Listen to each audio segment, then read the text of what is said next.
Welcome to The Effective Lawyer, a podcast for ambitious attorneys who want to improve their practice. My name is Jack Zinda, and I'll be your host.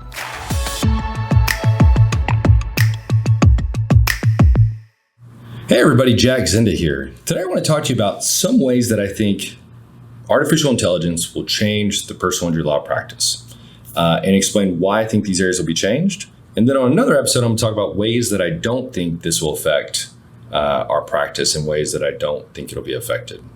In a lot of ways, artificial intelligence is going to be a game changer. In a lot of ways, it's not going to live up to the hype, in my opinion. So let's talk about some of the ways I think that it's going to add a lot of value and live up to some of the hype you're hearing in the news. I think the first area is going to be drafting demand letters.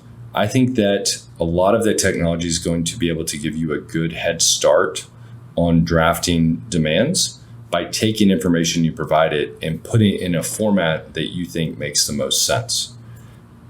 Now, one of the reasons why I think it's going to be so interesting how it handles demand letters is you're going to be able to upload all the different demands that you've sent and maybe people that you know have sent if they're willing to share it, and then try to figure out what are the commonalities with what makes a demand successful or not and how best to put those things together.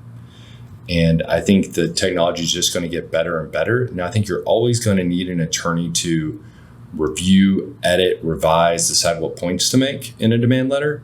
But I think for a lot of the routine ones, it's going to save hours of time on the drafting of the letter itself and also different sections of the demand. I think giving client updates, believe it or not, is going to be very helpful in that.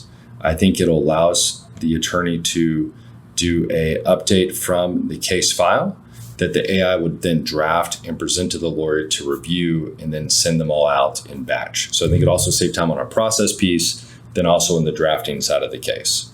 I could even envision a world where it would ask you, do you want me to set an appointment with your client? And then it would automatically get one on your schedule based on some pre-existing parameters.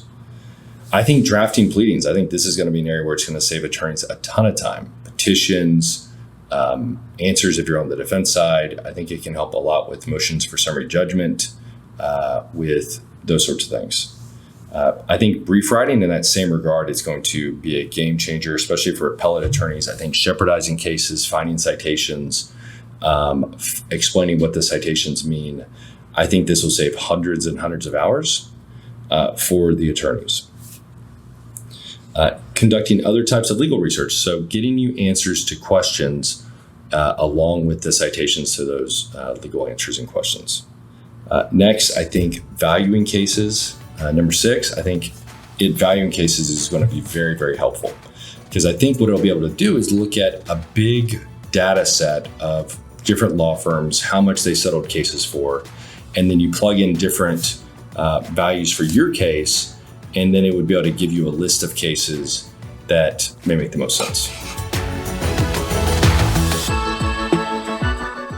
Thanks for listening to today's episode of The Effective Lawyer. You can learn more about our team and find other episodes of our podcast at zindalaw.com. As always, we'd appreciate that you subscribe, rate, and review the pod. Thanks.